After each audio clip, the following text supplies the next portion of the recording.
हमारे ट्रैक्टर का सफर शुरू हो गया है। अरे भाई, ये जो हमारे भाई हैं ये अब इस छोटे ट्रैक्टर के अंदर बैठ गए हैं। बहुत पुराने दरख्त हैं। ये पीलू दरख्त जब बहुत पुराना हो जाए तब उसकी इस तरह की। मैं पहुंच चुका हूं यूके, सिंध का यूके, पाकिस्तान का यूके।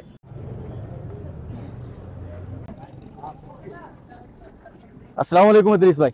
इदरीस भाई कैसे हैं? खैरियत से हैं? ठीक है इदरीस भाई, एक फैमिली आएगी, उन्हें 10,000 रुपये देने हैं आपने। दानियाल महाजर कॉलोनी से ये 10,000 रुपये रखें, ठीक है। और एक राशन का पैकेट बनाए, ये 8,500 रुपये उसके रखें। इसका मैं फ़ोन करूँगा। ये एक नई फैमिली है, ठीक है, तो ये वक्ती ज़रूरतमंद है, तो वो मैं आपको फ़ोन करके बता दूंगा, नाम बता दूंगा। नाम मुझे मालूम नहीं है, अभी नाम बता दूंगा। ये 10,000 उनको दे दीजिएगा, ठीक है। बहुत शुक्रिया, बहुत शुक्रिया, थैंक यू। अस्सलाम वालेकुम, अली मुनव्वर आपकी खिदमत में एक नई वीडियो के साथ हाजिर खिदमत है। ये जो अकब में आप मेरे देख रहे हैं एक चौक, ये सर सैयद रोड, इस तरफ हम जाएंगे तो उमरकोट, ये सामने है टोराबाद, और ये रास्ता मार्केट की तरफ चला जाएगा। तस्वीर महल पैलेस सिनेमा कभी इस रोड पर हुआ करते थे, लेकिन मुझे जाना है उस तरफ भी नहीं जाना। इब्न रुश्द गर्ल्स कॉलेज, लालचंदाबाद, जमुना दास, इस तरफ से मैं आया हूँ, इस तरफ भी नहीं जाना। मुझे जाना सर सैयद रोड पर खिप्रो स्टैंड से होते हुए उमरकोट, पाकिस्तान का यूके। अगर आपकी कुछ यादें वहाँ से वाबस्ता हैं तो आज ही ये वीडियो अपलोड होगी, रात तक मेरे साथ ज़रूर शेयर कीजिएगा। हो सकता है कि कल मैं आपकी उन डेस्टिनेशंस पर आपकी मैसेज आने के बाद पहुंच पाऊँ। तो चलिए चलते हैं यूके।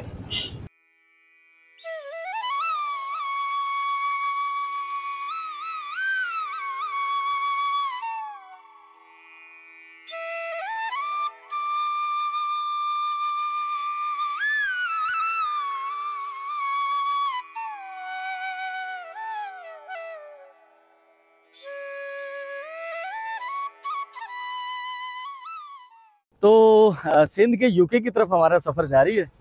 हमें मिल गए हैं राह में, बाइक हमारी कुछ ख़राब हुई, तो नहीं बाइक ख़राब हुई भाई, हमारी बाइक में पेट्रोल नहीं आ रहा था भाई, हमारी वो वैसे ख़राब नहीं हुई, पेट्रोल नहीं आ रहा था बाइक के अंदर। तो हमें मिले हैं हादी बख्श लाशारी साहब। कैसे हैं हादी बख्श भाई? खैरियत से हैं? और हादी बख्श लाशारी जो है वो जलूरी के बल्दियाती जो वो हैं हुकूमत होती है उसके अंदर चेयरमैन साहब है, ठीक है। और कैसे हैं आप? खैरियत से हैं? ठीक है, तो बहुत शुक्रिया सर, बहुत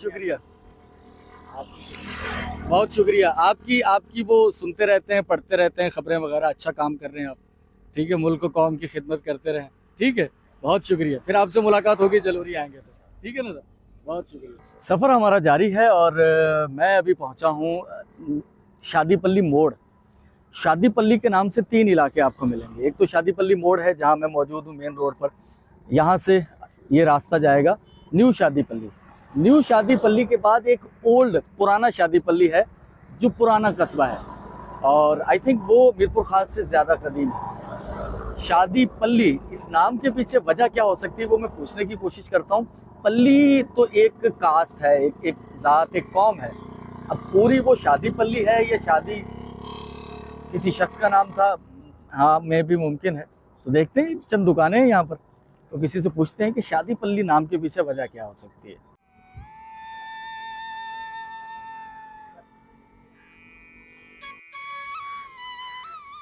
तो एक अंकल मिले, मैंने उनसे पूछा, वो एजेंट थे थोड़े से, तो उन्होंने कहा कि भाई बिल्कुल ठीक है, आपका ख्याल दुरुस्त है। पल्ली एक कौम है और शादी उस शख्स का नाम था जिसके नाम पर रेलवे स्टेशन बनाया गया था। तो इस तरह की जो आटा चक्कियां हैं वो अब ख़त्म हो चुकी हैं, शहरों में तो कहीं नज़र नहीं आती, तो वहाँ तो अलग किस्म की मशीनरी लग गई है। वहाँ तो बड़ी बड़ी फ्लोर मिल्स में वो आटा पिसता है और आप दुकानों से ख़रीदते हैं। यहाँ पर ये छोटे इलाकों में अभी तक ये मौजूद है, आटा पीसने वाली चक्कियाँ। ये इसके अंदर कनकी गंदम डाली जाएगी और बेल्ट,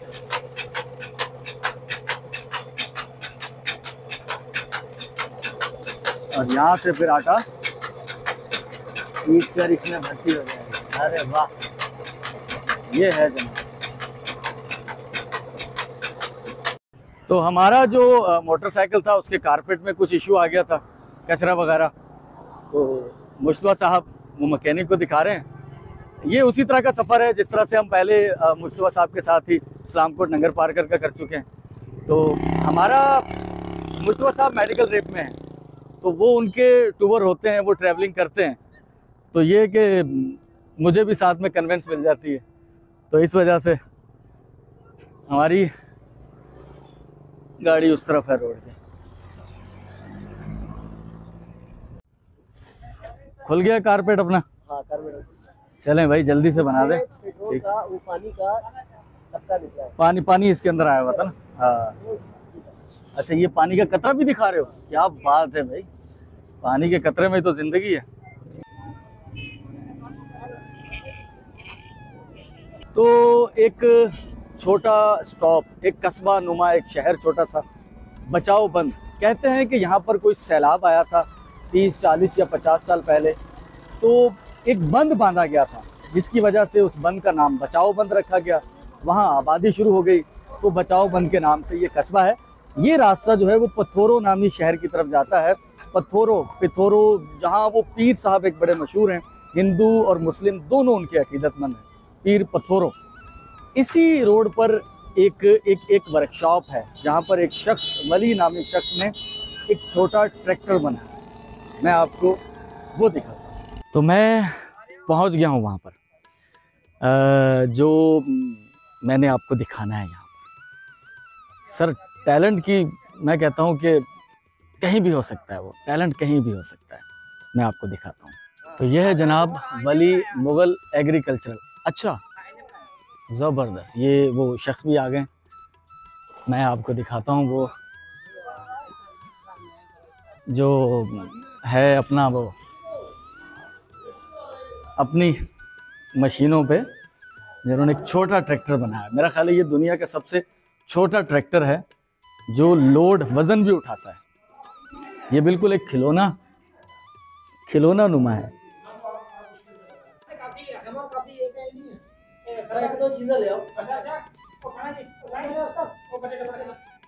तो सारा सामान आ गया। मुझे हैरानगी इस बात की, मैंने ट्रैक्टर देखा था, उसके पीछे ट्राली देखी थी, मुझे नहीं मालूम। अब ये ज़िम्मेदार जो भाई हैं हमारे, वो इस चीज़ को बखूबी उसका वो इदराक कर पाएंगे, उससे अपने आप को रिलेट कर पाएंगे कि मुकम्मल सामान सर, उसकी कैन, ठीक है, उसके नीचे जो मुख्तलिफ हल होते हैं, वो छोटी ट्रॉली, बड़ी ट्रॉली, वेट उठाने वाली, लेवलर। यार मैं तो ये चीज़ें देख के नहीं, कईयों के तो नाम भी मुझे नहीं आते।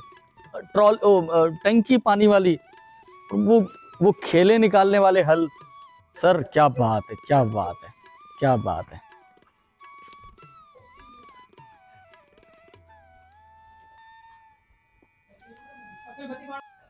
तो ट्रैक्टर हमारा अपना काम सर अंजाम देने के लिए तैयार है।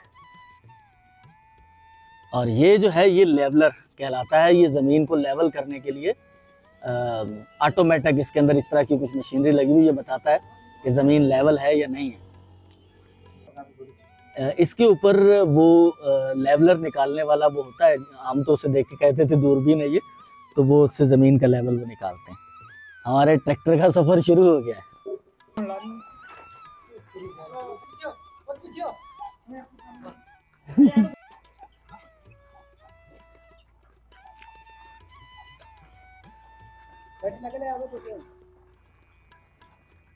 तो ये सारा वो सामान है छोटा, ये ट्रॉली है और ये गोबल कहते हैं इसे। और ये पानी, अच्छा डहर की वाला पंखा, पानी उठाने के लिए। और ये पानी उठाने के लिए एक पुराना निज़ाम होता था, बैलगाड़ी से चलता था, फट्टा कहते थे इसे, ठीक है। और ये खेले निकालने के लिए है। अच्छा गुड वाला हल है ये। और ये कल्टीवेटर, और ये खेले 4 फारी हल। और ये क्या चीज़ है? अच्छा ये पंजाब में चलता है रूटर। और ये छोटी ट्रॉली। और ये क्या चीज़ है? ये लेवलर बड़े वाला। अच्छा ये बड़े वाला लेवलर है, ये भी इसी ट्रैक्टर के लिए। ठीक ठीक ठीक ठीक, ये सारा सामान है भाई इसके साथ। और ये बड़ी ट्राली लगा दी गई है। और अब आपको ये हैरान करने वाला काम हम कोशिश करेंगे कि आपको दिखा पाएँ इस ट्रैक्टर का। अरे भाई, ये जो हमारे भाई हैं ये अब इस छोटे ट्रैक्टर के अंदर बैठ गए हैं, ठीक है। और ओए होए होए होए, अरे अरे अरे अरे अरे अरे अरे अरे, ये देखें भाई, अरे वाह, क्या बात है भाई।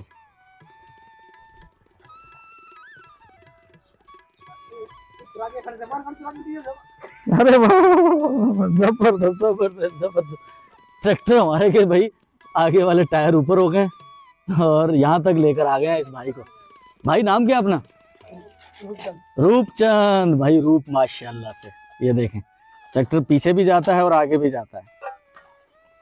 क्या बात है भाई, क्या बात है, गजब हो गया भाई, बस। तो भाई इस ट्रैक्टर की इंजन में इतनी जान है कि ये 6 से 7 मन वजन उठा सकता है। ये जो हमारे भाई रूपचंद बैठे थे इसके अंदर, इस जैसे 2 लोग बैठ जाएं, अगर ट्राली में जगह हो तो ये उठा सकता है। ये एक शौक है सिर्फ, यानी कि इसे अभी कमर्शियल बुनियादों पर उन्होंने बनाने के लिए नहीं बनाया, वो अपना, वालेकुम अस्सलाम, अपना सिर्फ शौक के लिए, क्योंकि उनका ये काम है एग्रीकल्चरल, ये इंस्ट्रूमेंट जो भी हैं ये वो बनाते हैं, तो अपने शौक के लिए उन्होंने बनाया है। और उनका कहना है कि हमें बहुत सारे लोगों ने अप्रोच किया है, पंजाब से ख़ास तौर पर, जो लोग ज़्यादा दिलचस्पी रखते हैं, कहीं भी हो सकते हैं पूरे पाकिस्तान में, लेकिन हमने इसे कमर्शियली बुनियादों पर बनाने का नहीं सोचा, सिर्फ अपने शौक की खातिर सारे इंस्ट्रूमेंट बना के रखे हमने। और ऐसा हो सकता है, पिछले दिनों हमने बैलगाड़ी का एक सैंपल दिखाया था, तो हमारे एक मेहरबान वीवर ने वो मंगवाई। तो वो लोग जिनके खून में ज़राअत दौड़ती है, एग्रीकल्चरल पुराना उनका ताल्लुक़ रहा है, तो उन लोगों को ये चीज़ें बहुत फैसिनेट करेंगी। तो वो अगर अपने घर पर इस तरह को कोई मॉडल बनवा के रखना चाहें, ताकि आने वाली नस्लें उस बात को, उस चीज़ को देखें और याद करें कि हमारे आबा जो थे वो ज़राअत से मुंसलिक थे, तो मे भी मुस्तकबिल में ये इसे कमर्शियली बुनियादों पर बनाएं और हम ही आपको ऑफ़र करें कि आप यहाँ से ख़रीद सकते हैं। उमरकोट के अपने सफ़र में मैं पहुँच चुका हूँ सूफ़ी फ़कीर। सूफ़ी फ़कीर नाम से ज़ाहिर है यहाँ कोई दरगाह है जिसके नाम पर इस छोटे से शहर का नाम सूफ़ी फ़कीर पड़ा। अकम में बोर्ड नज़र आ रहा होगा उमरकोट, तो सीधा हम लोग जाएंगे ढोरो नारो नामी एक शहर है जो यहाँ से 16 किलोमीटर दूर है, और सूफ़ी फ़कीर जो शहर है वो मेरे पस मंज़र में आपको नज़र आ रहा होगा। तो दरगाह, वहाँ से होते हुए उमरकोट तक का सफ़र जारी रहेगा।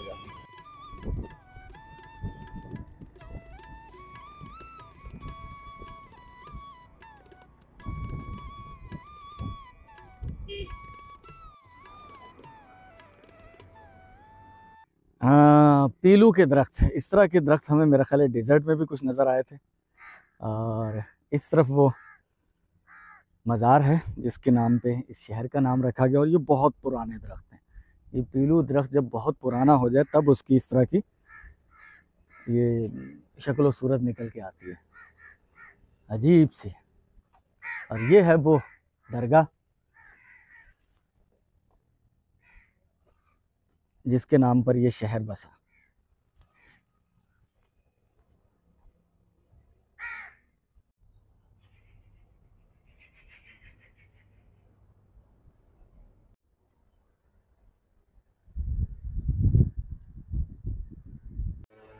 तो कहा जाता है कि तकरीबन 250 साल पुरानी ये मज़ार है, और तकरीबन उसके बाद से ये शहर आबाद होना शुरू हुआ होगा।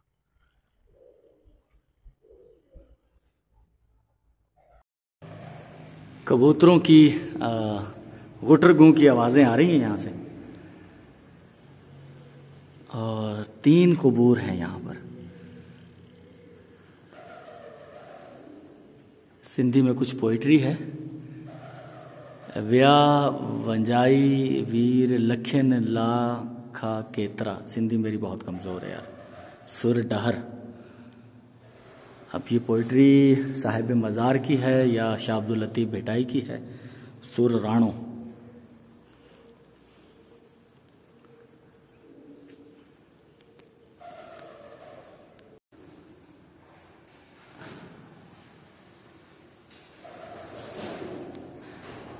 ओह, कबूतर।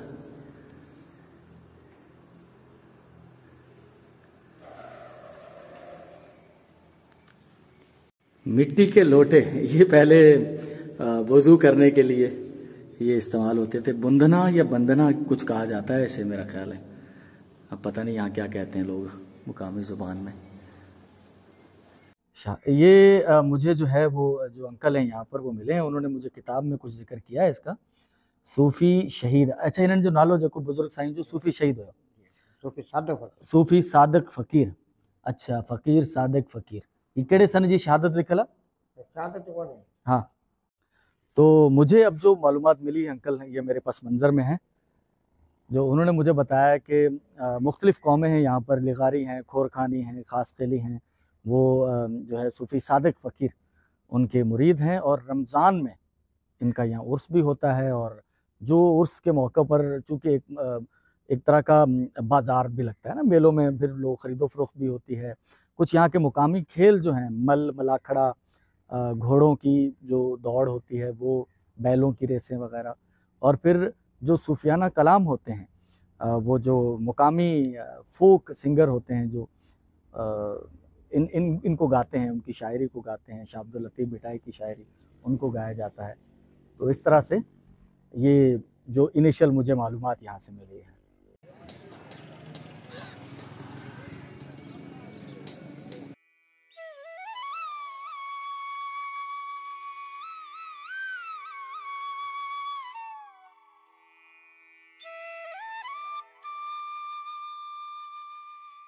ये एक उमरकोट जाते हुए एक छोटा सा स्टॉप आता है, ट्रेडिशनल चीज़ें हैं सारी, कपास के ढेर लगे हुए हैं, बिकने के लिए आई हुई हैं, छोटी दुकानदारियां हैं।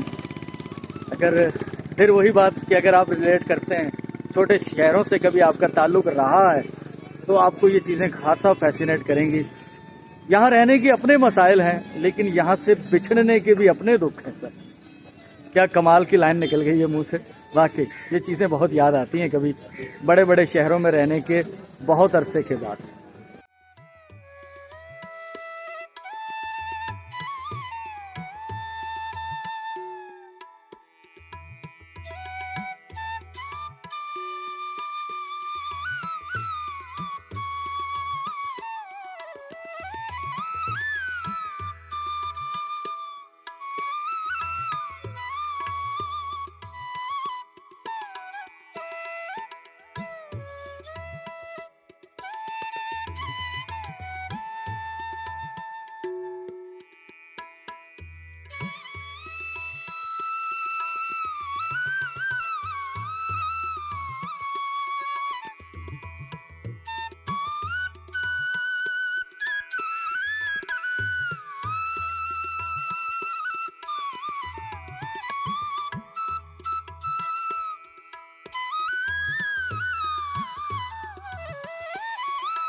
तो फाइनली मैं सिंध के यूके में पहुंच चुका हूं। यूके उमरकोट का शॉर्ट फॉर्म है, वो वाले यूके तो पता नहीं हम कभी जा पाएंगे या नहीं जा पाएंगे। तो एक बिगेस्ट हिंदू सिटी है ये सिंध के अंदर। जो इससे पहले हम लोग मिट्टी गए थे, उसके बाद उमरकोट। उस तरफ से अगर हम जाते हैं मिट्टी की तरफ तो नौकोट जो है वो गेट ऑफ वे थर कहलाता है, और इधर से अगर हम आते हैं तो उमरकोट गेट ऑफ वे थर कहलाता है। ये थर और जो बैराजी इलाके हैं उनके संगम पर वाक़या है। कैसा है ये शहर और क्या है यहाँ देखने और दिखाने को, ये कल आपको दिखाएंगे। शाम हो रही है, कल आपसे मुलाकात करते हैं। अल्लाह हाफ़िज़।